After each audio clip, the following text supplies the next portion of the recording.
Hello दोस्तों, मुल्तानी electronics में आपका स्वागत है और आप देख रहे हैं मुल्तानी इलेक्ट्रॉनिक्स। इससे पहले मैंने आपको कुछ इस प्रकार का एसटीआर जो हमारे सीआरटी टीवी में यूज़ में लिया जाता था, जो ज़्यादातर एसएमपीएस में चलने वाला, एसएमपीएस में यूज़ में होने वाला ये एसटीआर, जो मैंने अगले वीडियो में आपको डायग्राम एक्सप्लेन किया था कि हम 1265 यानी कि 3S 1265 RF नंबर का जो एसटीआर है हमारे पास, वो एसएमपीएस में तो यूज़ में लिया ही जाता है और ख़ास तौर पर एसएमपीएस के ही लिए बनाया जाता है।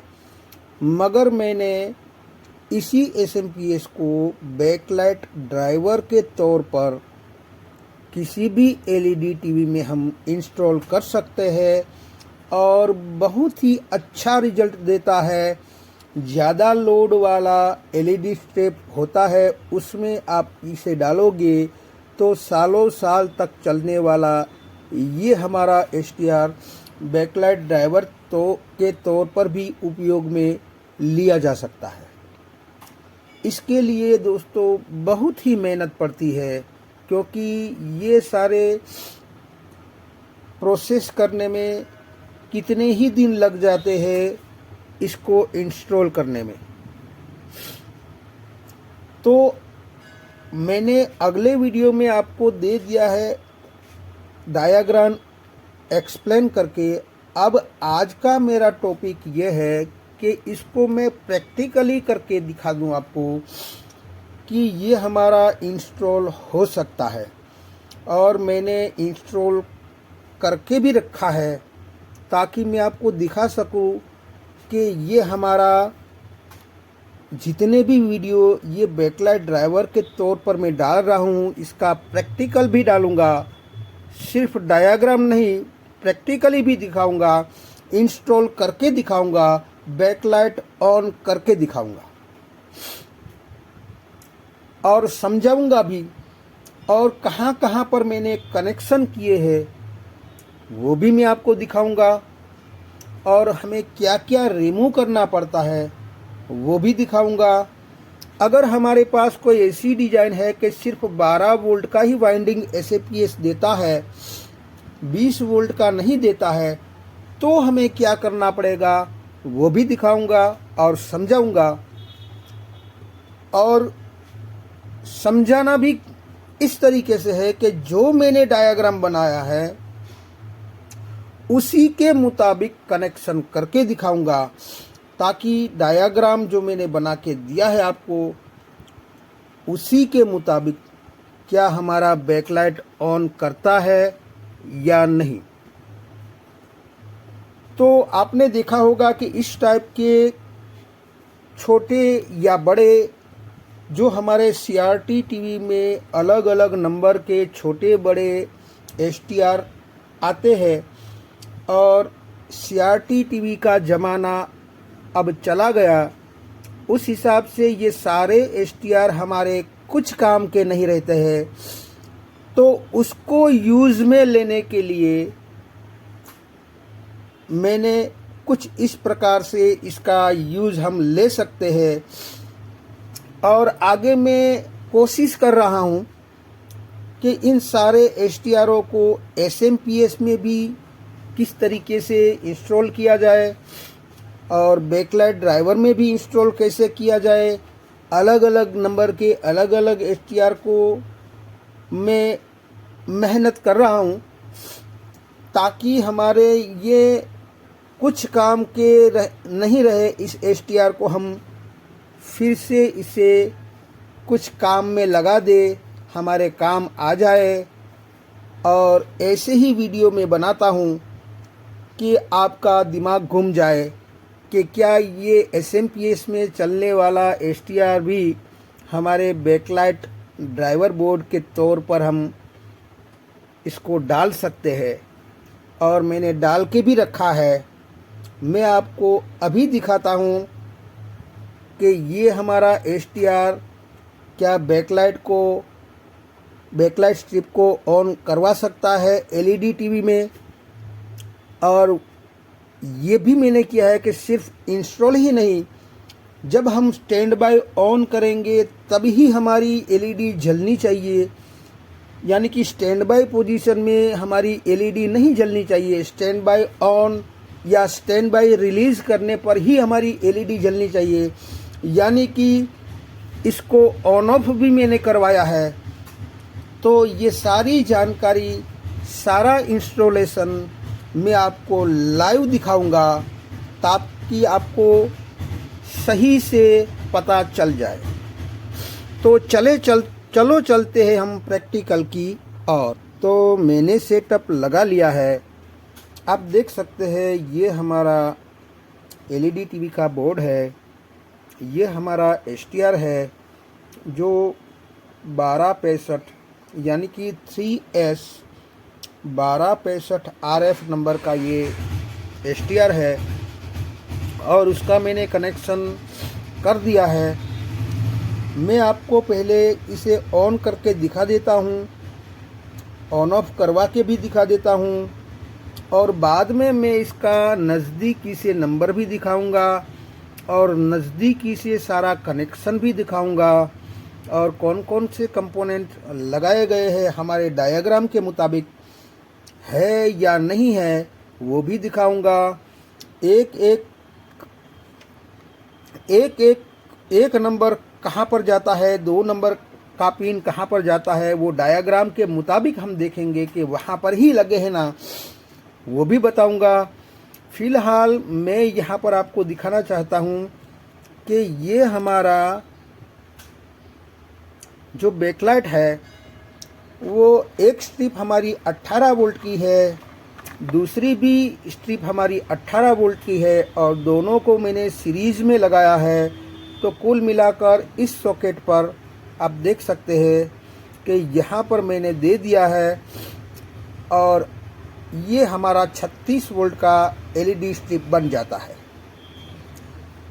तो क्या ये STR इसको जला पाएगा, यानी कि ड्राइवर बोर्ड के तौर पर ये हमारा सही से वर्क करेगा या नहीं, वो मैं आपको लाइव करके दिखाता हूँ ताकि आपको पता चल जाए। ये जो हमारा मॉड्यूल है वो पावर सप्लाई के लिए है, इसीलिए आज का हमारा मौजू पावर सप्लाई का नहीं है। इसका पावर सप्लाई डैमेज हो गया था, इसलिए मैंने कुछ देर के लिए ये मॉड्यूल लगा के रखा है ताकि ये हमारा बोर्ड हमारे आगे के प्रोसेस में काम आ जाए, यानी कि ये हमारा बोर्ड ऑन हो जाए, हमारा SMPS ऑन हो जाए, हमारा SMPS रेडी हो जाए। इस हिसाब से इस बोर्ड मॉड्यूल को मैंने डाला है। तो अभी मेरा टॉपिक ये नहीं है, अभी मेरा टॉपिक ये है। अब मैं आपको ऑन करके दिखाता हूँ कि हमारा LED स्टैंड बाय मोड में ऑफ रहना चाहिए। मैं यहाँ पर आपको दिखाता हूँ और स्टैंड बाय रिलीज में हमारा ऑन होना चाहिए। तो इसे मैं ऑन करता हूँ तो यहाँ पर आप देख सकते हैं यहाँ हमारा रेड इंडिकेटर जल गया है, यानी कि पावर हमने ऑन कर दिया है। अब हम पावर ऑन की दबाएंगे, यानी कि स्टैंड बाय ऑन करवाएंगे, तब ही हमारी ये बैकलाइट स्ट्रिप जलनी चाहिए। हमारे रेड इंडिकेटर में ये हमारी बैकलाइट नहीं जलनी चाहिए। तो मैं इसे ऑन करवा रहा हूँ, तो आप देख सकते हैं ये हमारी पावर ऑन की है। तो मैं इसे दबाऊंगा तो आप देख सकते हैं ये मैंने पावर ऑन की दबाई तो हमारी बैकलाइट जल उठी और सही तरीके से हमारा यहाँ पर रोशनी दे रहा है, तेज रोशनी दे रहा है, यानी कि वो 100% हमें रिजल्ट ये दे रहा है। फिर हम इसको ऑफ करवाते हैं तो आप देख सकते हैं ये हमारा दबाने से ऑफ हो गया। जो स्टैंड बाय पोजीशन में ऑफ होना चाहिए, रेड इंडिकेटर में हमारी बैकलाइट ऑफ होनी चाहिए, तो ये हमारी ऑफ हो गई। फिर से एक बार मैं यहाँ पर दबाऊंगा तो आप देख सकते हैं कि ये हमारा फिर से ऑन हो गया। यानी कि हमारी स्टैंड बाय रिलीज़ करने से ही हमारा ये बैकलाइट ऑन होता है, और अगर हम ऑफ़ करेंगे तो ये हमारी फिर से ऑफ़ हो जाएंगी। आप देख सकते हैं मैंने फिर से ऑफ़ किया तो ये हमारा रेड इंडिकेटर आ गया और हमारा बैकलाइट ऑफ हो गया। तो ये 100% ऑन ऑफ भी हो रहा है, 100% रिजल्ट भी दे रहा है। तो फिलहाल मैं इसे ऑफ कर देता हूँ और इसे मैं निकाल देता हूँ, और मैं आपको ये सारी बातें नज़दीकी से दिखाना चाहता हूँ ताकि आपको कहाँ पर कनेक्शन किए हैं वो सारी जानकारी मैं सही से दे सकूँ। तो इस सॉकेट को मैं निकाल लेता हूँ ताकि बैकलाइट हमारी अलग हो जाए। ये मैंने बैकलाइट अलग कर ली है। अब मैं दिखाऊंगा आपको, नज़दीकी से दिखाऊंगा ताकि आपको सही से पता चल जाए। पहले तो मैं बता दूं कि ये STR का नंबर आप देख सकते हैं 3S1265 RF नंबर का ये STR है। जो मैंने यहाँ पर डायग्राम में आपको बताया है वही नंबर है, आप देख सकते हैं 3S1265 RF। अब इसकी एक नंबर की बात कर ले तो ये हमारा ड्रेन है। तो ड्रेन पॉइंट है हमारी एक नंबर, या स्विचिंग पॉइंट कह लो या ऑन ऑफ पिन कह लो।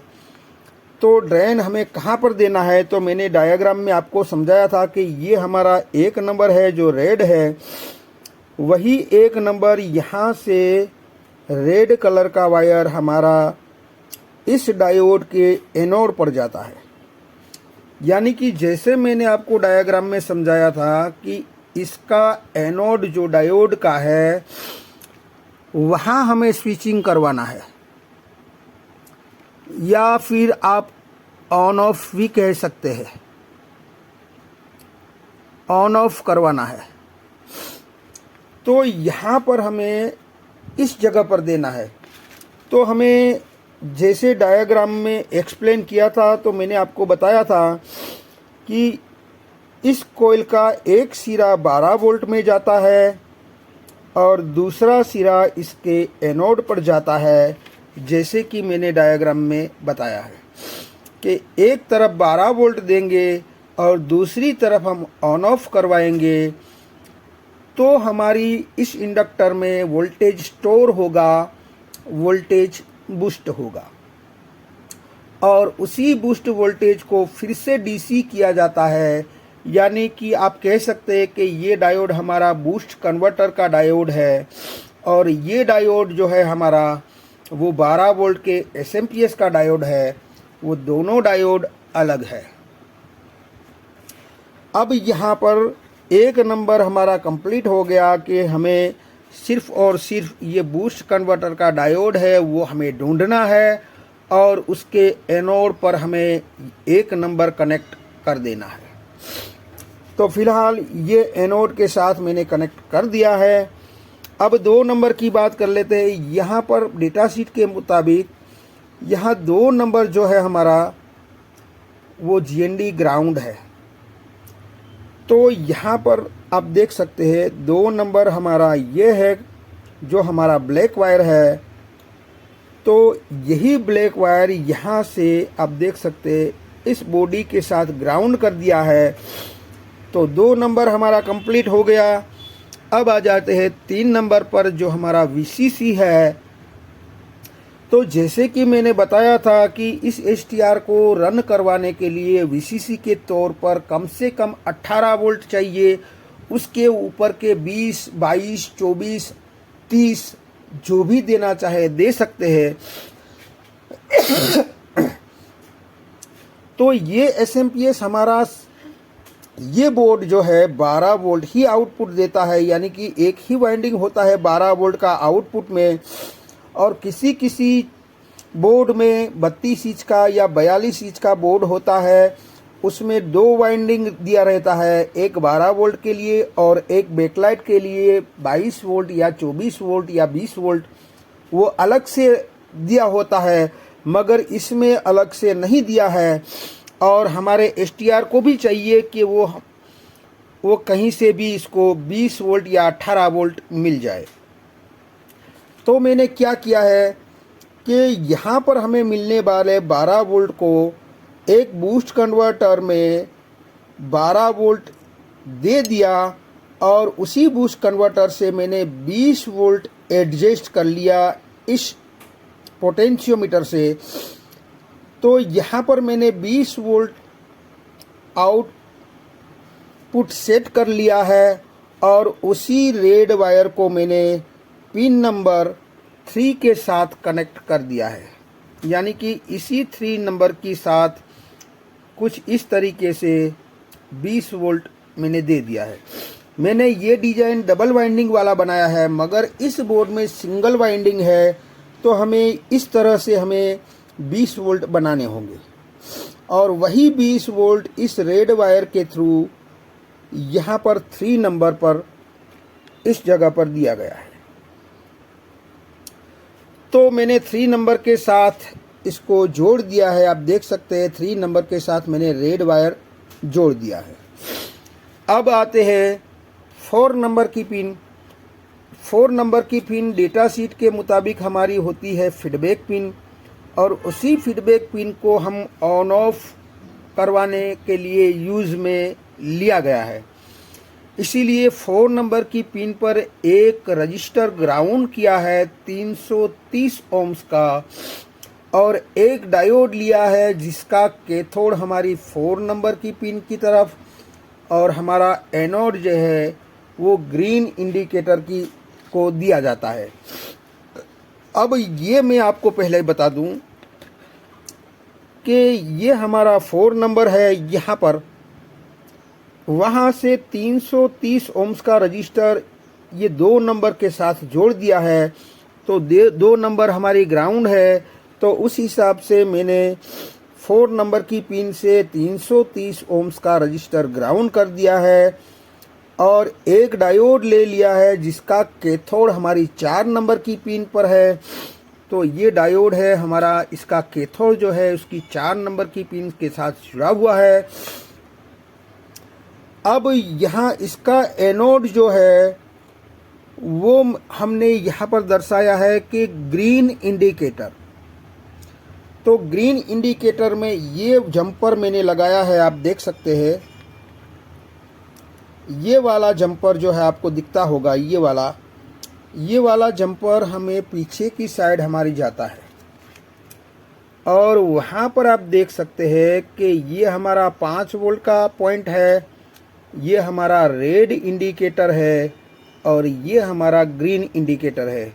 मैं आपको दिखाने की कोशिश करूँगा कि यहाँ पर आप देख सकते हैं ग्रीन लिखा है, GRN लिखा है, यानी कि ग्रीन इंडिकेटर, और उससे पहले का रेड इंडिकेटर है। तो हमें ग्रीन के साथ कनेक्ट कर देना है। तो मैंने यहाँ पर ग्रीन के साथ कनेक्ट कर दिया है। अब हम आ जाते हैं 5 नंबर की पिन पर। 5 नंबर की पिन हमारी सिंक पिन होती है, जहाँ पर हमें कुछ भी कनेक्ट नहीं करना है, यानी कि NC रखना है, नो कनेक्शन रखना है। ये 5 नंबर की पिन अभी इसके लिए कुछ काम का नहीं है। अब आ जाते हैं हम कि इसमें अगर हमें किसी भी बोर्ड में डालना हो तो हमें क्या क्या रिमूव करना पड़ेगा। तो हमें कुछ भी ऐसा रिमूव नहीं करना है, सिर्फ और सिर्फ हमारी यहाँ पर PWM IC लगती है। जैसे कि दूसरे बोर्ड में आपको दिखाने की कोशिश करूँगा कि ये हमारी PWM IC है, उसको हमें रिमूव कर देना है। और एक ये हमारा जो 100 वोल्ट का है, 47 माइक्रोफैराड 100 वोल्ट का जो है हमारा, उसको भी हमें रिमूव कर देना है। यानी कि इस आईसी को रिमूव कर देना है, इस आईसी को रिमूव कर देना है, इस फिल्टर को रिमूव करके ज़्यादा वोल्टेज का डालना पड़ेगा। यानी कि मैं आपको दिखाने की इस बोर्ड में कोशिश करूंगा कि ये हमने PWM IC यहाँ से निकाल दी है और यहाँ पर मैंने 160 वोल्ट का 100 माइक्रोफेराड 160 वोल्ट का फिल्टर लगाना पड़ेगा, क्योंकि ये हमें ज़्यादा वोल्टेज आउटपुट में देता है STR। इसके लिए ये हमें ज़्यादा वोल्टेज का डालना पड़ेगा। तो इस तरीके से सिर्फ और सिर्फ हमें आईसी को रिमूव करना है और इस फिल्टर में वोल्टेज, ज़्यादा वोल्टेज का फिल्टर डालना है। बाकी कुछ भी हमें नहीं करना है, बड़ा आसान है। तो आपका ये काम बन जाएगा। और इस STR की बात कर ले तो ये STR ज़्यादा लोड, ज़्यादा करंट, ज़्यादा वोल्टेज का लोड इस पर पड़ेगा तो भी ये अपने में बहुत ही अच्छी तरीके से वो हमें रिजल्ट देता है, क्योंकि इतना बड़ा STR होता है और ज़्यादा लोड के लिए ही ख़ास तौर पर बनाया जाता है। तो उस हिसाब से अगर ये इंस्टॉल कर दिया जाए तो सालों साल तक चलने वाली ये चीज़ है।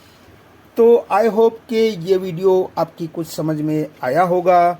अगर ये वीडियो आपकी कुछ समझ में आया है तो मेरी चैनल को लाइक कीजिए, सब्सक्राइब कीजिए, बेल आइकन को प्रेस कीजिए और खुश रहिए। शब्बा खैर।